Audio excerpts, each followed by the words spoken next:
Masaya ka ba talaga? O pinipilit mo lang na maging masaya kahit sobrang sakit na?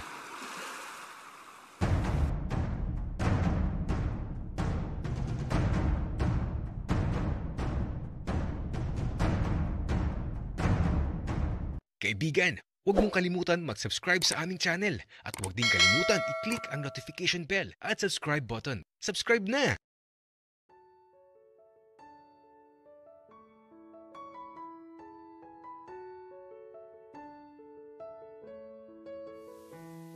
Ganun ba talaga kahirap ang magpatawad?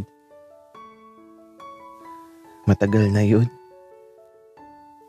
Hanggang ngayon ba? Sariwa pa din para kay Benji ang gabing yun. Hindi ko na alam ang gagawin ko. Nakakulong siya sa kwarto niya habang ako tulala dito sa sala. Kaya minabuti kong umalis na lang. Marahil, hindi pa ito yung tamang pagkakataon. Kaya ito, umalis na ako kasi walang patutunguhan ng lahat. Lalo na kung pinagtataguan ka ng taong gusto mong makausap. At sa paglisan ko sa tahanan nila Benji, sana isang araw makapag-usap na kami. Kasi yun lang naman ang gusto ko. Yung kaming dalawa lang. Wala nang iba. Umuwi na din ako kaagad sa bahay. At pagkarating ko, diretso lang ako sa silid ko. Nahiga ako at ipinikit ko ang mga mata ko. Natatandaan ko pa kung paano ako nagmakaawa sa kanya pero wala eh. Iniwan pa din ako. At yun ang pinakamasakit na kabayaran sa kasalanan ko. At kahit nagbalik na si Benji, tila ba hindi na talaga kayang ibalik sa dati ang lahat. Pero di ko kayang tanggapin na hindi na magiging kami. Gusto ko kami pa rin hanggang dulo.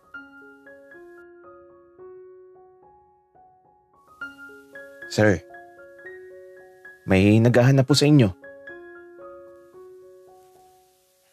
Kuya, sino yan? Ako to, Bal. Si Denver. Bumangon ako bigla sa pagkakahiga ko. At eto, tumayo ako at lumapit kaagad sa kanya. Ano bang problema mo? Bakit ba andito ka? Val, teka lang. Kalma ka lang. Malis ka na nga. Sinisira mo lang yung araw ko eh. Para tayong walang pinagsamahan na. Hanggang ngayon ba galit ka pa din sa akin, Bal? Ginusto mo din naman ang nangyari, di ba?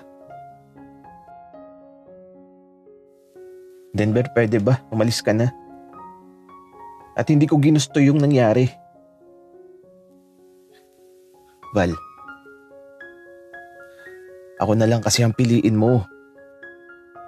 Hindi ka na mahal ni Benji. Hindi yan totoo, Denver. Mahal pa din niya ako, alam ko yun. Talaga ba, Val? Hindi ka na nga kinakausap at ayaw ka nang makita. Bakit kasi pinagsisiksikan mo ang sarili mo sa taong di ka naman gusto? Umalis ka na, Denver, bago magdilim ang paningin ko sa'yo. Babagsak ka din sa kamay ko, Val. At hindi ako papayag na magkabalikan pa kayo. Hindi na ako sumagot. At hinayaan ko na lang siyang lumayo. Pero nakaramdam ako ng takot. Tila ba nagbabanta si Denver sa kaya niyang gawin Pero di ko hahayaan na may gawin siyang di maganda. Dahil kapag nangyari yun, baka hindi niya magustuhan ang pwede kong gawin sa kanya. Sir, okay ka lang ba? Kuya, sino bang magiging okay kapag nakita mo yung taong sumira ng buhay mo? Sir, alam mo, napakagulo ng buhay mo. Ako yung nahihirapan sa sitwasyon mo. What if lumayo ka muna tapos pag-isipan mo muna ang lahat? Tama ka kuya. Sobrang gulon talaga ng nangyayari. Gusto ko munang mag-isip-isip. Pero saan ako pupunta? Sir, ako nang bahala dyan. Tara na. Umalis na tayo. Teka lang kuya. Saan muna tayo pupunta? Basta, Sir Val. Sumama ka na lang. Tara na. Mag-chat ka na lang sa papa at mama mo. Kaya ito, nag-chat na ako kay na papa at mama na alis ako. Kaya lang, saan ba ako dadalhin ng bodyguard ko? Sir, matulog ka muna para may lakas ka mamaya. Kuya, saan ba tayo pupunta? Nako, sir. Ako nang bahala. Basta, magugustuhan mo sa lugar na pupuntahan natin. Sige, kuya. Matutulog muna ako. Kaya ito, habang nasa sasakyan, natutulog lang talaga ako. Kaya lang, nang magising ako, di ko na alam kung nasan kami. Kasi parang napakalayo ng biyahe namin. Kuya, nasan na tayo? Bakit parang napakalayo naman nata ng pinuntahan natin? Sir, malapit na. Konting tiis na lang. Kaya ito, dahil mahaba na yung tulog ko, pinagmamasdan ko lang ang dinadaanan namin. Grabe, napakaganda naman dito. Puro mga bundok. Tapos sa kapatagan may malawak na mga palayan. Kaya lang, nasaan na ba kami? At ito, lumayo kami sa isang kanto.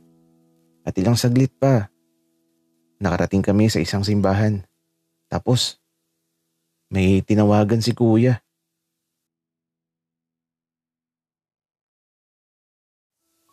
Kuya, anong lugar to?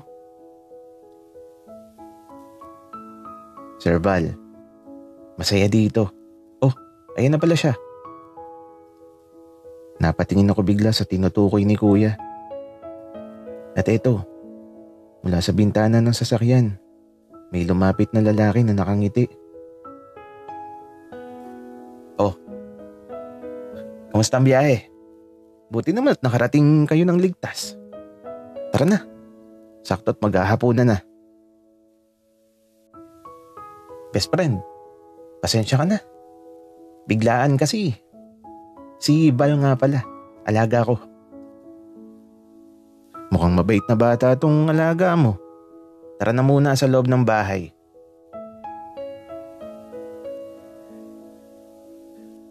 Kuya, teka lang. Sino ba siya? Siya si David, ang papa ni Benji. Nanlaki talaga ang mga mata ko dahil sa sinabi ng bodyguard ko. Seryoso ba si kuya? Kasi naman, napakabata pa ng papa ni Benji.